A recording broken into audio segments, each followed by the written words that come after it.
Recording by Mithila recording studio Janakpur Dham Nepal.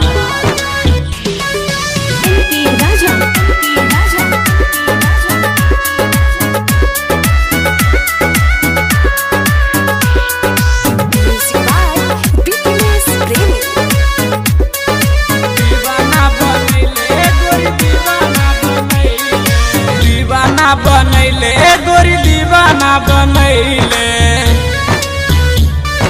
दीवाना बनैले दीवाना बनैले गोरी दीवाना बनैले दीवाना बनैले गोरी दीवाना बनैले।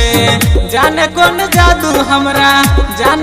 जादू हमरा दिल पर कैले दीवाना बनैले गोरी दीवाना बनैले दीवाना बनैले गोरी दीवाना बनैले।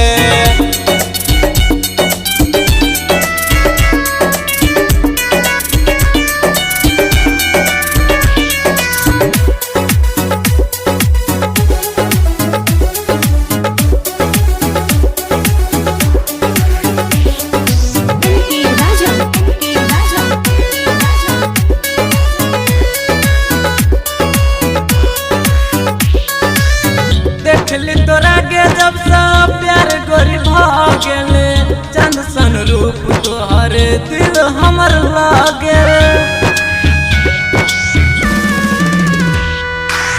देखली तोरा के जब से प्यार गोरी भागेले चंद सन रूप तोहर दिल हमर लागेले। तिरछी नजर से बिजली दिल पर गिरेले दीवाना बनैले गोरी दीवाना बनैले दीवाना बनैले गोरी दीवाना बनैले।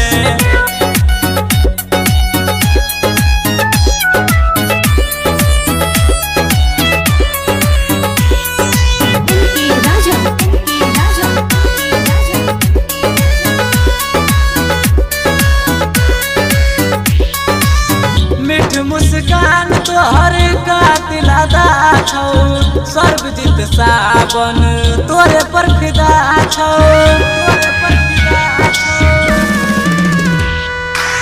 मीठ मुस्कान तोहर का दिलादा छौ सर्वजित सावन तोरे पर फिदा छौ। गायक रविंदर के तू दिल धर कैले दीवाना बनैले गोरी दीवाना बनैले दीवाना बनैले गोरी दीवाना।